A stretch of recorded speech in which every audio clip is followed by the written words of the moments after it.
I think there's an additional recognition that this event allows or enables.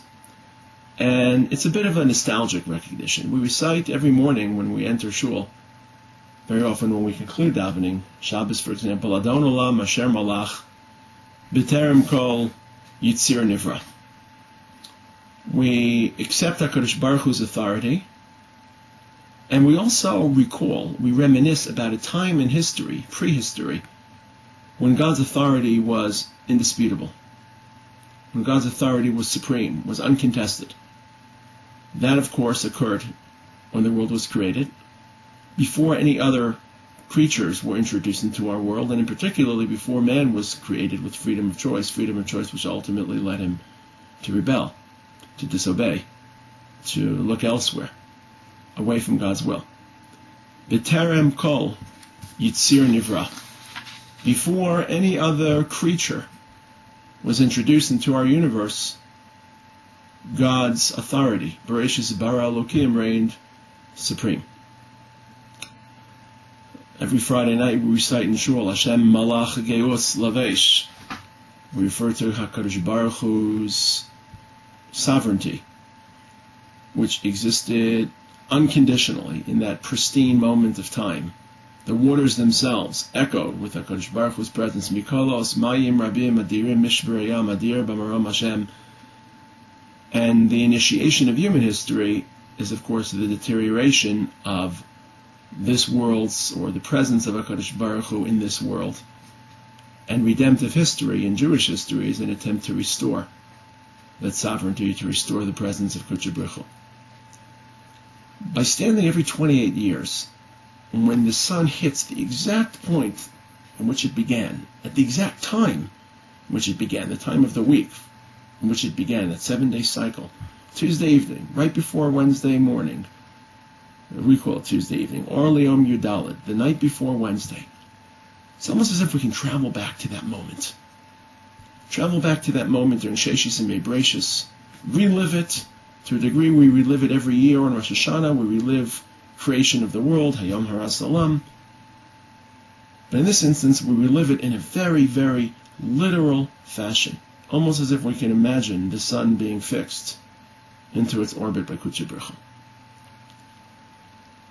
And it's not just returning to any particular point during Sheshis and Mebrashis, because during that entire week, HaKadosh Baruch Hu's authority was uncontested, reigned supreme. B'terem kol yitzir nivra, before man rebelled, before man fell, God's authority was complete, unconditional. But at the moment the sun is installed, the penchant, the capacity for human error, for distraction, ultimately is initiated, ultimately is realized. The only creature which HaKadosh Baruch Hu created, which is referred to as a moshel, typically the word moshel is reserved for the Rabbanu Shalom. Ki Lashem HaMelucha Moshel Bagoyim.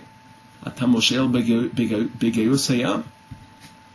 But yet, the planets, the sun in particular, is referred to as a moshel, as HaMa'or HaGadol L'Memshelas Hayom, V'es HaMa'or HaKatan L'Memshelas Halayla V'es HaKochavim. Bereshis Perek Aleph Pasuk Tezayin.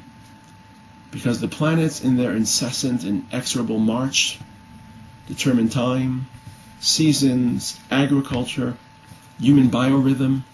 We try to defy the influence or the tyranny of planets. We suffer. It's called jet lag. When we try to convince ourselves that we try to defy our own biorhythm. We've been accustomed to a certain planetary influence, a certain time frame. Okay, now we try to go to sleep when we're not accustomed to 6 hours ahead, 6 hours after. We suffer miserably. So Kadosh Baruch Hu actually created this power to set biorhythm, to set a framework for the human experience, set continuity and constancy so that human beings could create that rhythm of life. That's why HaKadosh Baruch Hu refers to the sun as a shemesh, because it's HaKadosh Baruch Hu's agent, it's HaKadosh Baruch Hu's helper. It's not meant to be seen as an independent or autonomous force. It's a shemesh. As Hamar HaGadol, Mshelas Hayom, as Hamar HaGadol, Mshelas Halayla. It's meant to be a shemesh. And it has authority over human beings. And from the dawn of time, human beings misunderstood, misrepresented, were distracted by those looming planets, so forbidding and foreboding, so daunting, rising and setting, independent of human experience, independent of human control, of human sway. And as the Rambam describes in Hilchos Avodas Kochavim, the first great paganistic error was attaching too much attention.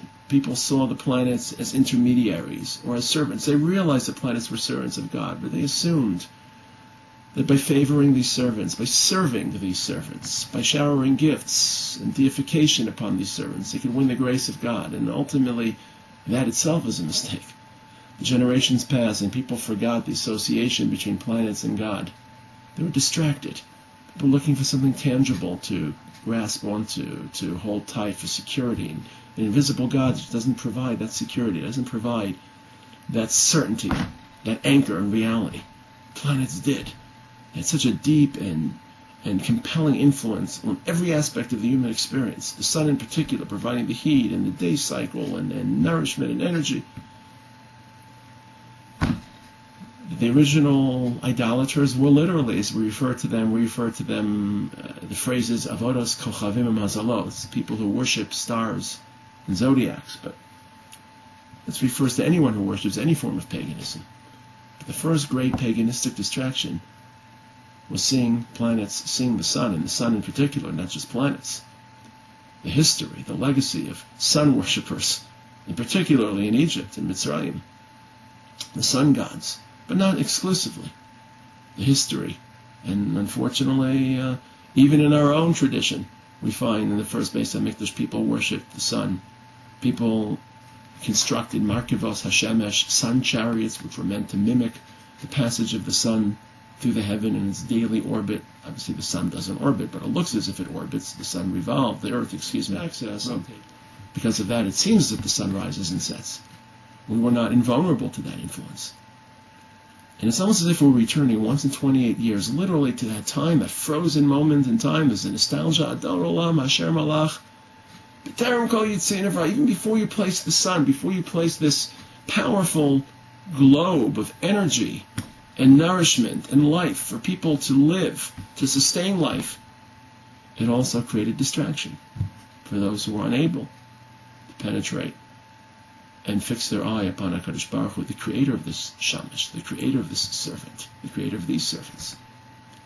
We conclude the ceremony of birchas hachamah by reciting Aleinu, and we don't just remember nostalgically that frozen moment in prehistory, but we yearn, we covet for the ultimate, l'sakin olam v'malchus shaddai v'chol b'nei basar yikru v'shmecha v'afnot zelecha karish haaretz, when all confusion will be simplified, will be clarified.